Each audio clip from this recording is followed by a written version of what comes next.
Hello বন্ধুরা, কেমন আছো সবাই? আমি তো ভালো আছি। দেখো, আজকে একটু লাঞ্চেতে একটু কোপ্তা বানাবো।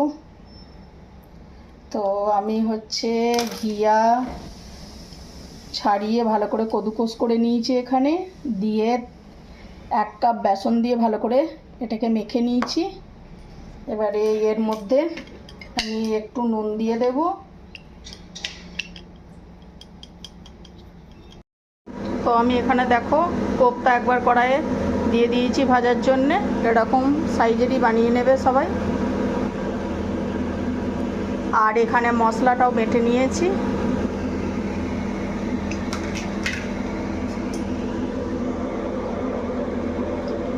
মশলাটাও পেশা হয়ে গেছে আমার।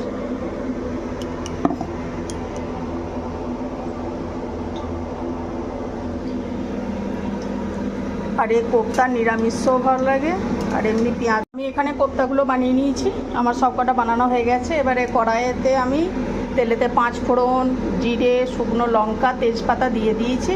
এবারে আমি মশলাটা দিয়ে দেবো।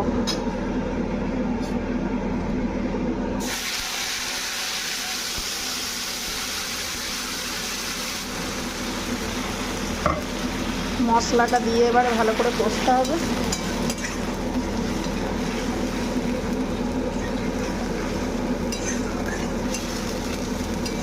আমি দিয়ে দিয়েছি লঙ্কা গুঁড়ো, হলুদ, নুন, মিট মশলা 1 চামচ, হালকা চিনি।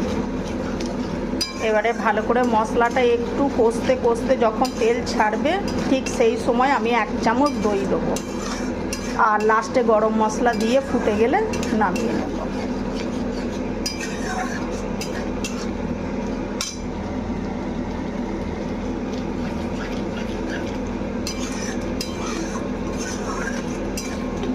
দিয়ে দিয়েছি 1 চামচ দই। চাইলে তোমরা দিতেও পারো, আবার নাও দিতে পারো।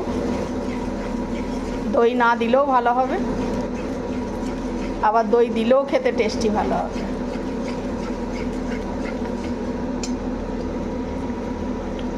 আমি এবারে কোপ্তাগুলো দিয়ে দিয়েছি। এবারে কিছুক্ষণ ফুটে যাবার পরে একটু গরম মশলা দিয়ে আমি নামিয়ে নেব।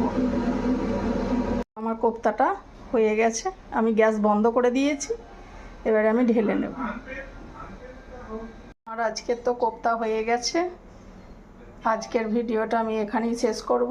তোমরা সবাই লাইক, শেয়ার, সাবস্ক্রাইব জরুর করবে। আর এটা ঘিয়ার কোপ্তা।